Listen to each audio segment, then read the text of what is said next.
All right, today I would like to invite you to join me in the office. Often I'm asked, Wendy, what is it that you do in the office? What do you say? How does it go when you have patients and you're trying to introduce them to the doctor and the handoff of the hygiene assistant? And I thought, you know, the easiest way to tell you is probably just to have you join me for a day. So today we're going to go behind the scenes, let you see us in action, hear some of what we're saying, and hopefully it'll be a great ride.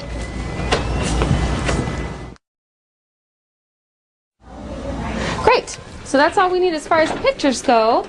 So yeah, just so you know, when the doctor comes in, he's going to talk about any treatment that you need in mandatory, elective, or cosmetic categories. Mandatory is anything that's broken, infected, or has a cavity.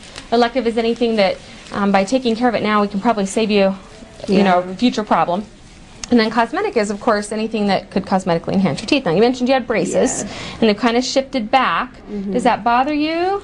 Sometimes, yeah. Is that something you might like to talk about a solution for? Okay, we have a great new option called the Invisalign. You ever heard of that? I have. Kind of clear braces, clear. They call them clear aligners, and you just wear them at night. And they are such a great option for relapse, is what we call it, when you've had braces before, but your teeth kind of shift back and kind of move.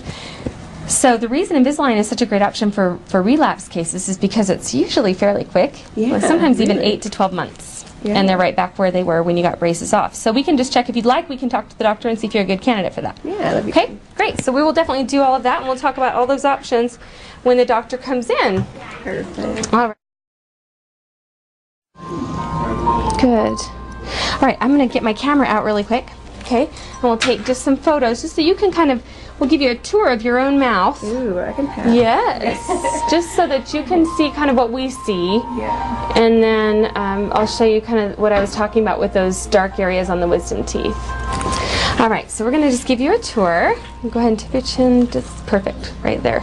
And what I'll do is when I see something I want you to look at, I'll freeze it on the screen so you can see. Okay, right here. Can you see this one? That is actually your wisdom tooth. Oh yeah. Clear in the back, and you can see how dark and discolored that is right there? Chances are that's, you know, where the bacteria is taken over, and we've already got a cavity there. So that's where we get into kind of the suspicious areas there that we're talking about.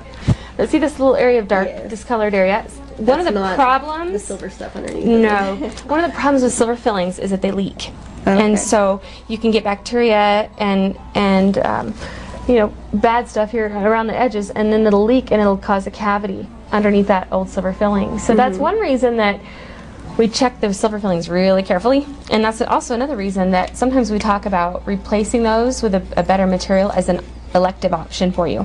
A lot of our patients want to know, okay, what are my most urgent needs? We call those needs mandatory. And then we also talk about elective options, which are things basically that are up to you. It's something that could potentially save you time and money down the road if we take care of it now. But we'd like to just let you know all of those options, and then of course you can let us know what you're interested in doing and where you want to start and all that. So that's probably going to be on there.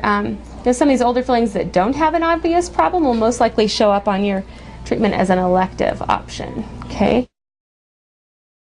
All right, so you know, if I could share with you anything about the experience today, it's probably that teamwork really is absolutely necessary. I don't know if you noticed, but from time to time there was somebody else stepping in helping with the probing depths or the x-rays, even the impressions, you know, above and beyond my assistant. But with that level of teamwork, with 2 hygienists and 1 assistant, we were able to produce more than $3,000 today in hygiene in 1 single solitary day. So the beautiful thing is when you work hard enough on the systems and you develop the systems, ultimately down the road you can just plug the right people in. And so I know it seems challenging revising what you're doing if you're switching to a different model of hygiene. Hang in there, because I think it's definitely worth it, and hopefully you're able to get, again, a behind the scenes look at the day in the life of an assisted hygienist, you know, who's actually helping a lot more patients get the treatment they deserve and that they want than just the typical 8 patients a day. So hopefully it was helpful, and again, just keep working hard and good things will happen.